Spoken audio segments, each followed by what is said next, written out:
で今月の6月の20日の日にふっと立ち上がろうとしたら、もう言語障害、言葉が出られない、左手左足はもう動かないし、それでこれはもう自分で脳梗塞やったんだなというのが分かりまして、すぐ救急車を呼んでいただいて、そして、福岡の病院の方に入って、そして検査の結果は血管の一番細いところであるラクナ酵素という診断が出まして、処置が早かったためかいわゆる血清4回の点滴をしまして、5時間後には言葉が出るようになりましたけど、そしてその後徐々に、手と足のもう回復をして、初めは車椅子、それからバスバスで、そして、退院がですね6月20日に、発症しまして、そして7月の15日にはもう退院していいだろうということで、退院しまして、7月の20日から、自分でもリハビリのつもりですと思って、会議をまた始めまして、ぼちぼち患者さんを見ながら自分で、扱ってますけど、どうも言語障害はもう取りましたですけど、手とこの足がですね、まだまだちょっと沈馬しまして、特に階段を降りる時が怖いものですから、一方の踏み出しがですね、ちょっと踏み出して少し行くと、ちょっと歩いてください。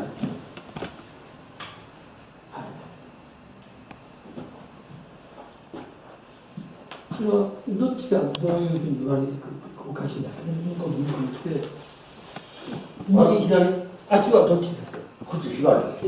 左に左手です。右は全然どうでもいい。右はどの大丈夫ですよ。はい。で、左足、左腕ですか。そうです。じゃあもう一回。そして歩き始めはちょっと脳の中でこうバランスを考えながらせんと足がこう出らないんです。それで血をついて、あとはこう強い足をこういうふうな歩き方をやります。じゃあこっち座ってください。寒いですか。見えます。はい、見えます。秋吉先生、右の脳梗塞ですよね。そうです。で、左のそうです。麻痺ですね。あと失語です。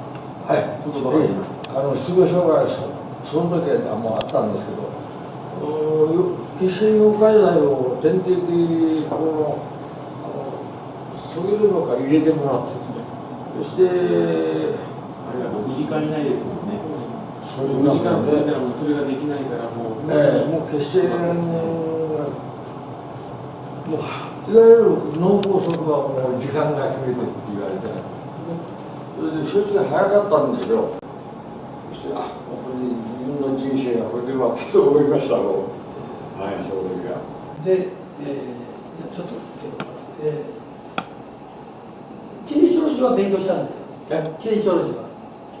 しました。グッドハートもありました。しました。キリショロジーでは治療はできないですけど、私はそれを応用したんですけど、それは。大井君も勉強しました。それは、まず上から見れば右ですよ。右の脈管機能障害。右の脈管機能障害で出るのは右側で出るんですよ。いつものあれでいくと右の脈管機能障害の影響は右で出てる。で、今実際には右の脳梗塞系、脈管機能障害と脳梗塞系のつながりは今 10% です。だから脈管機能障害が脳梗塞を起こすそのずっと前、今回は今朝とおっしゃったけども、今回は1、2、3、4、5、5日前です。5日前に脈管機能障害を起こしてるんですよ。右側で、脈管機能障害というのが起こってて、それは動脈、静脈、リンパもそうですけど、そういう肝ですよ。肝のシステムのトラブルが起こってたんです。5日前から起こってて、で今朝それが脳梗塞という形で顔を出したんですよ。で今脈管機能障害で探す限りは右側ですよ。私が言ってるのは脳梗塞の影響を言ってるわけじゃなくて、私が言ってるのは脈管機能障害です。脈管機能障害でいくと右側ですから、上から下までですと右側です。まっすぐでしょ。頭皮が見ると左側に動きます。右側が動いてない。どうぞ、来てください。そうですね。左側はこうです。ここの動き。ここ前に行かない。これは行きます。それから首ですね。首は左側。右側ないですね。左側まだあります。で、それで今度は立って。何ですか。で、今度は腕ですよ。腕を楽に普通にして、これをやると普通にダンピしたんですよ。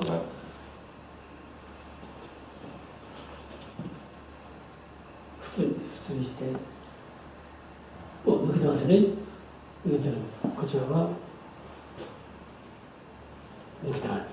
座ってない。座って。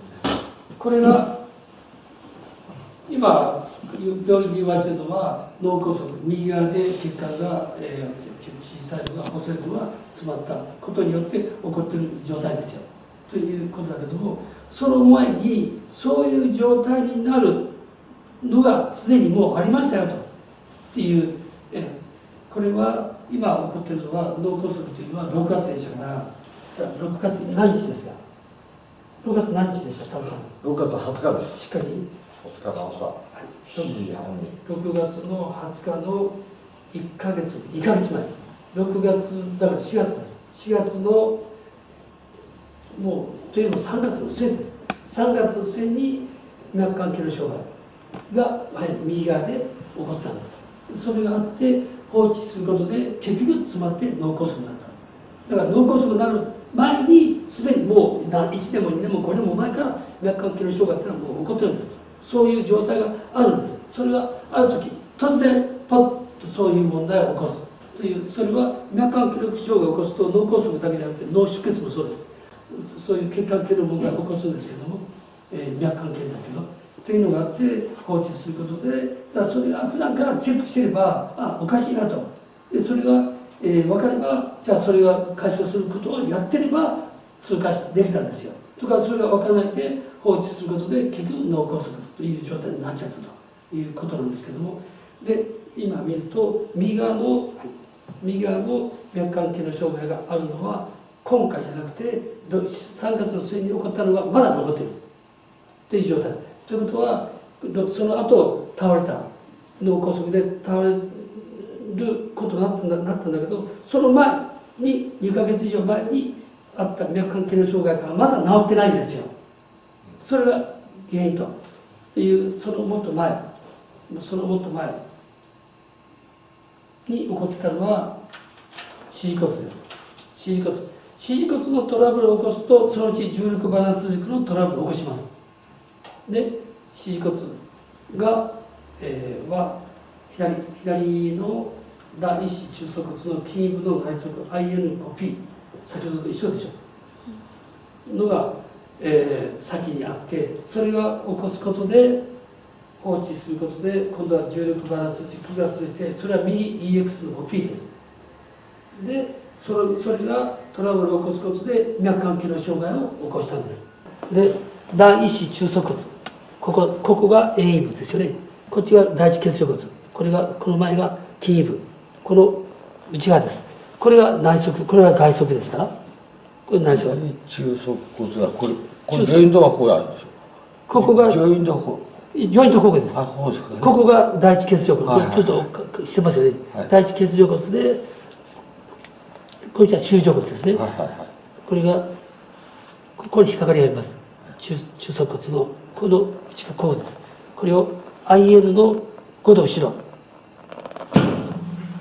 で手ください。手来て、でしっかり止めて、今ので1,2,3,4,5割良くなってるっていうわけ。じゃあ何が5割良くなってるか。じゃあ足下ろして、で今度歩きます。立ってそのまま歩いて。軽くなりましたね。一歩が軽くなって。足が軽くなりました。左右差がないんです。っぱい歩いてわかるな。上がりがそう上がりだしたね。これ引きずら引きずらないですね。いいよな。いい感じですね。はちょっと左右のバランスがまだあれですね。だいぶいどうですかはい。足楽でしょ軽くなりました。で座ってこれが5割ですよで手上げてまだ頭の中でなんか重たいような、あそれから呼吸がちょっと浅いような感しっかり左の上下右上がね腕がちょっと詰まってますよねでそれは重力バランス軸の EX5P、はい一緒、はいはいも一緒はいも一緒ですから今度は重力バランス軸ですよで今度は足をこう上に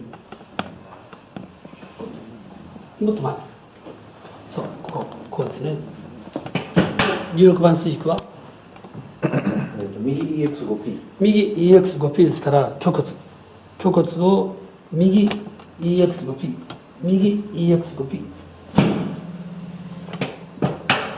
虚骨を右 EX5P で手上げてでこれで123456789割ですよもう9割って出てるでどうなるかもう大体分かってるわけですよで降りて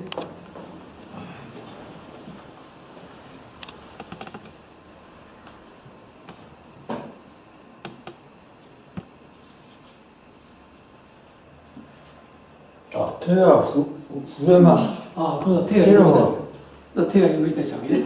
手の震えで、こうどうですか、力が入ってきた。杖を。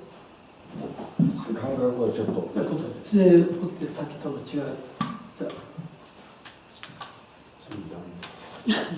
杖はもういりません。杖はいらないの。はあ、こんなに違うのかな。引きずりがないですね。はい、はいだいぶ違うね。じゃあこっち座ってで手上げてでこれが123456789ですよ。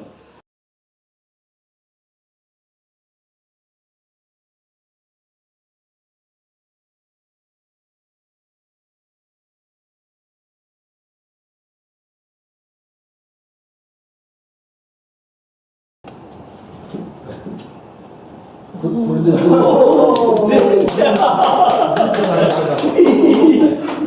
然いい。足がうちまで走って帰れそうですね。もう大体 100% いいみたいですよあそうです今のであ、今のね。スワーッとしましたですよ。だから一番正直なのは本人がね、そういう意味においても体だけじゃなくて、もう本当に明日からやる気があるかどうかっていうことに関しては本人しか分かんないわけだから、本人が言うことが真実であって、こちらがいくら言おうがダメですよ。本人が100って言わないと、今100、嫌です OK ですよ。今 OK ですその目的でやったわけですから。今はもうエネルギーが出ましたで、どうでした今体験してみて感想は。もう来てよかったです